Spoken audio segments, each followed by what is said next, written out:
केंद्र सरकार की निजीकरण नीति के तहत बैंकों के निजीकरण के लिए किए जा रहे प्रयासों से खफा बैंक कर्मचारियों ने आज राजधानी लखनऊ में जमकर विरोध प्रदर्शन किया। प्रदर्शनकारी बैंक कर्मियों का कहना था कि केंद्र सरकार दमनकारी नीति के रास्ते पर चल रही है। केंद्र की दमनकारी नीति से आम जनता को बहुत नुकसान उठाना पड़ रहा है। बैंकों के निजीकरण करने से आम जनता की पूंजी प्राइवेट लोगों के पास चली जाएगी और वो मनमानी तरीके से आम जनता की गाढ़ी कमाई का अनुचित तरीके से प्रयोग करेंगे। बैंक कर्मचारियों ने केंद्र सरकार पर आरोप लगाते हुए कहा, केंद्र सरकार पूरे भारत को बहुत जल्दी ही प्राइवेट लोगों के हाथ गिरवी रख देगी। धरना प्रदर्शन में मुख्य रूप से जनरल सेक्रेटरी आर्यव्रत बैंक अधिकारी संघ के चैन सिंह रावत, आनंद निश्चित निगम, प्रतीक श्रीवास्तव, अभिषेक गुप्ता, रामेंद्र कुमार ने मुख्य रूप से धरना प्रदर्शन का नेतृत्व किया। प्राइम टाइम न्यूज के लिए सौरभ जोशी की रिपोर्ट। भारत सरकार की ज़्यादातर योजनाएं उस तबके को लेकर बनाई जाती हैं और वो तबके तक जो आपकी योजनाएं हैं वो बैंक के माध्यम से पहुंचती हैं। सिर्फ एक बैंक ही ऐसा माध्यम है जिससे सरकार की सारी योजनाएं ग्रामीण के लोगों तक पहुंचाई जा रही है। उसके बावजूद भी आप प्राइवेट करने पे तुले हो, ये लॉजिकल कतई नहीं दिखाई दे रहा है। इससे पता चलता है कि सरकार की मंशा सही नहीं है। अगर सरकार आपकी मांगे नहीं मानती है तो आगे आपका अगला कदम क्या होगा सरकार के खिलाफ? देखिए, मैं चैन सिंह रावत आर्यव्रत बैंक अधिकारी संघ से हूँ। यहाँ आज हम UFBU जो नेशनलाइज्ड बैंक यूनियन का एक फोरम है और हम UFRRBU रीजनल रूरल बैंक की जो एक फोरम है, जॉइंट फोरम है, उसके बैनर तले हम लोग स्ट्राइक कर रहे हैं। और अगर ये सरकार जो है हमारी मांगे नहीं मानती हैं तो हम अनिश्चितकालीन हड़ताल पर जाने के लिए विचार कर रहे हैं। और आपको मैं बता दूं, सरकारी नेशनलाइज बैंक में 11th बाइपार्टाइट जो लागू हो चुका है, हमारा जो सैलरी वेज रिवीजन होता है वो लागू हो गया है। वहीं ग्रामीण बैंकों में अभी तक सरकार ने लागू नहीं किया है। कल हमारे राष्ट्रीय नेतृत्व से सूचना प्राप्त हुई है कि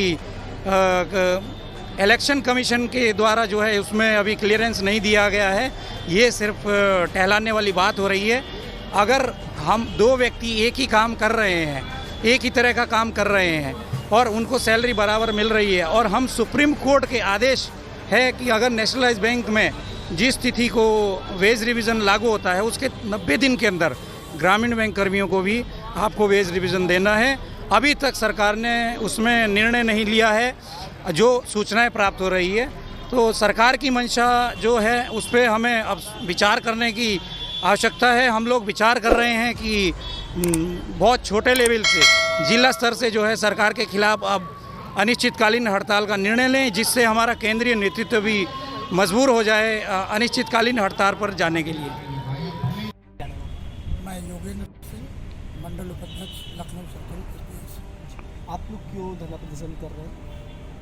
सरकार के निजीकरण की नीति के विरोध में हम लोग 15 और 16 मार्च 2 दिन की स्ट्राइक पे ऑल ओवर इंडिया। सरकार की ये निजीकरण की नीति जो है एक धोखा है, जिसमें सरकारी बैंक कर्मचारियों को जनता की गाढ़ी कमाई, लोगों के द्वारा कमाया गया जो धन, आम आदमी का, जनता का पैसा, ये पूंजीपतियों के लिए प्राइवेटकरण इसलिए किया जा रहा है ताकि उनके हाथ में कमान दी जा सके और इस कमान से आम जनता और गरीबों का भी नुकसान हो रहा है। अभी सरकार की सारी नीतियां हमें सरकारी बैंकों ने ही लागू की, जिसमें आपका जनधन खाता, अटल पेंशन योजना, तमाम तरह की योजनाएं, नोटबंदी से लेकर के और किसानों को लिए KYC से लेकर KCC से लेकर सारी चीज़ों को हम लोगों ने लागू किया। मगर अभी सरकार की नीति पूंजीपतियों को फ़ायदा देने के लिए चल रही है, इससे बड़े बड़े पूंजीपतियों को लोन दिया जा सके। अभी आप देख ही रहे हैं कि लोन लेकर के लोग विदेश भाग गए। नाम चर्चित हैं, विजय माल्या जी हैं, नीरव मोदी जी हैं। इस तरह आम जनता की जो पूंजी है उसका लॉस हो रहा है।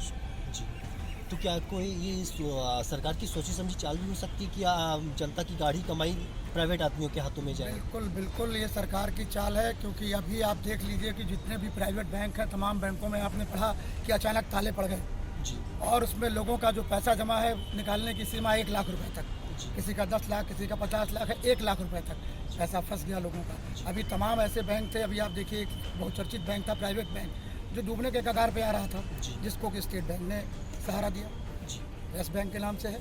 आप देख सकते हैं कि इन लोगों को चलाने की, मतलब आप ये समझ सकते हैं कि उनका मैनेजमेंट किस तरह से चला रहा है कि वो मतलब बाजार में खड़े नहीं हो पा रहे।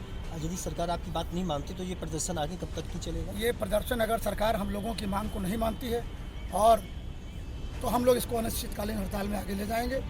अपनी बात और जनता की बात को सरकार के दरवाजे तक पहुंचाने का हर संभव प्रयास करेंगे कि ताकि सरकार की आंखें, कान, नाक सब कुछ इस तरह से देखे कि आम जनता को फ़ायदा पहुंच रहा है कि नहीं। हड़ताल तो आज से खत्म हो रही है ना, आज हड़ताल खत्म हो रही है। तो आगे आप कब चेतावनी कब का दे रहे हैं सरकार को? क्या अब आप इस पर 2 दिन की हड़ताल पर सारे यूनियन के घटक बैठ के इस पर चर्चा करेंगे। यूएफबीयू के सारे घटक हैं जिसमें सब लोग चर्चा करेंगे। 2 दिन की हड़ताल से सरकार को, आप ये मान के चलें कि प्रदेश के लगभग 2 लाख कर्मचारी हड़ताल पर थे, लखनऊ के लगभग 12,000 कर्मचारी और विभिन्न बैंकों के कर्मचारी अधिकारी हड़ताल पर थे, जिन्होंने अपना विरोध प्रकट किया कि सरकार अपनी नीतियों में परिवर्तन लाए और जनता की गाढ़ी कमाई को सुरक्षित